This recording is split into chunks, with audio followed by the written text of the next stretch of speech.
everybody, my name is Sumich. I am a middle childhood education major, and this is my practicum. I started my practicum in August, and it's still open. We're still working on it. It's kind of been a bit of a mess. I had original meetings with the big Fab Lab, like I worked at the same place Miranda and Lily worked at, and we had kind of the same problems with scheduling, so it's been complicated, and we're working on it, and everything's totally fine. I started with a couple of meetings to talk about what I was going to do for them as a company and as a makerspace, which was a bit complicated, but I've been doing research every couple of weeks as needed by GrowBG, which is a community group now. My supervisors were Judy and Mark Bolus, who are founders and directors at the Big Fab Lab, and Christopher Parrott is my supervisor at GrowBG, which is a community group that has broken off from the hydroponics system. So my role in the company was research and presentations to Judy and Mark, and now I am a light surveyor, and I'm continuing to do research for Chris. So this is the Big Fab Lab. As they said earlier, it's a makerspace, which basically means they want as many people as possible with the same ideas and the same goals to meet up and use their space. So they have conference rooms, they have all of these different tools and techniques and workshops and classes that you can sign up and take. And these are like not even a list of their tools, but a list of the types of tools that they have. Their actual list of tools is insanely long. And it's like the price of a gym membership a month. You can go in and this place is open 24 hours, 7 days a week. And then GrowBG is a group that's come out of the Big Fab Lab and this hydroponics system project. It's an open source hydroponic garden project in the Woodland Mall atrium in front of the Fab Lab. So the whole reason I was brought into this company was to do research for a hydroponic system that the Big Fab Lab, basically Judy and Mark wanted to bring in to the atrium in the mall, which is here down on Main Street. And then they wanted to kind of turn back around and educate the community about the hydroponic system and what it can do for them. So this is how far we are right now. We have a tomato tower. It's really exciting. This is about 2 feet tall, and it just sits in the Big Fab Lab right now. Right now we're working on getting funding and getting our materials together. They're really looking for recycled and reused materials so that they can bring in even more education into the matter. They're actually, you can't really, this isn't like the best picture of it because there's a second part that goes out. They're trying to incorporate everything from handy-capable ramps up to the tomato tower so that they can really get everyone, like as many people as possible, educated about this hydroponic system. And my biggest contribution to the tomato tower, other than original research and things like that, was my light survey. I talked to Judy and Mark at the beginning kind of about what they needed from me, and the biggest thing they said was they needed to know how much light was actually coming through the window. I don't know if anyone's seen the atrium. It's disgusting. It's the dirtiest window. It's so gross. So they needed to see how much light was actually coming through and if anything would grow. So there's this app. It literally just looks like this.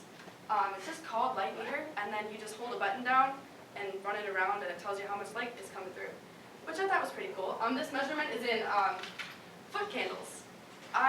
It's how much light comes in over a square foot, and I didn't know that was the unit that was used, but I thought that was cool too. It's referred to as lux as well, which was something I learned, and then I got I did a sunny day and a cloudy day because we don't have many sunny days here in BG.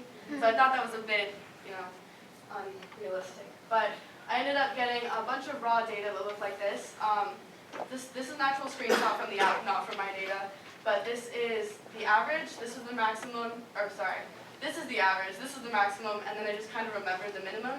So I took time stamps kind of thing, remembered the minimum, and then had the average and the maximum.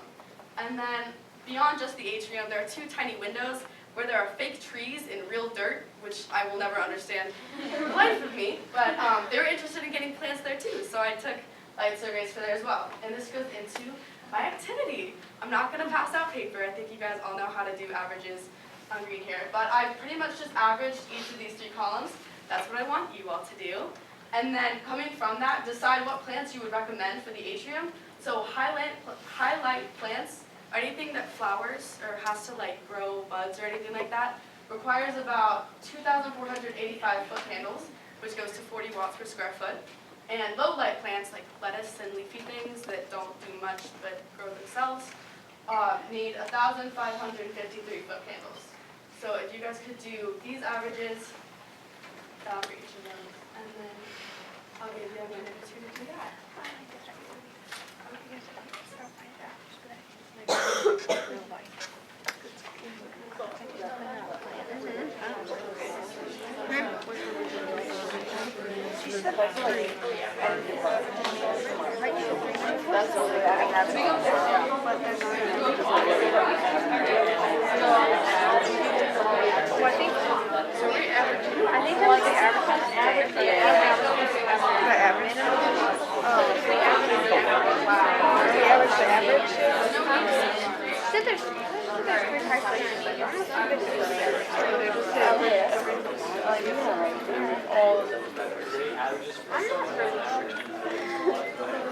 What's the idea behind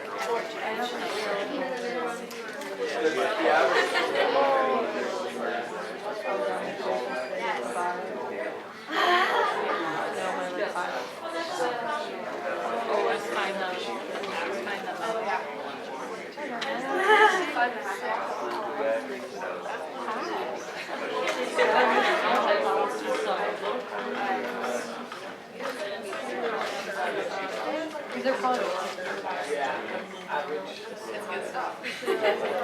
Okay, I trust that you guys know how to do averages.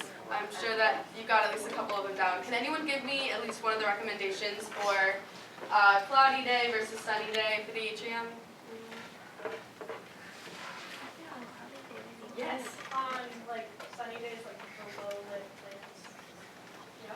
Yeah, so my actual recommendations to Chris Parrott of Grow VG was that nothing will grow on a cloudy day. You can't get anything there. It's not going to work. There's not enough light. And then on a sunny day, almost enough for low light plants. Almost. They took that into mind when creating the prototype. There are spaces for LED grow lights to be put in and be turned on. They're getting timers, they're getting systems ready, so this actually has been put into use, which I thought was pretty cool.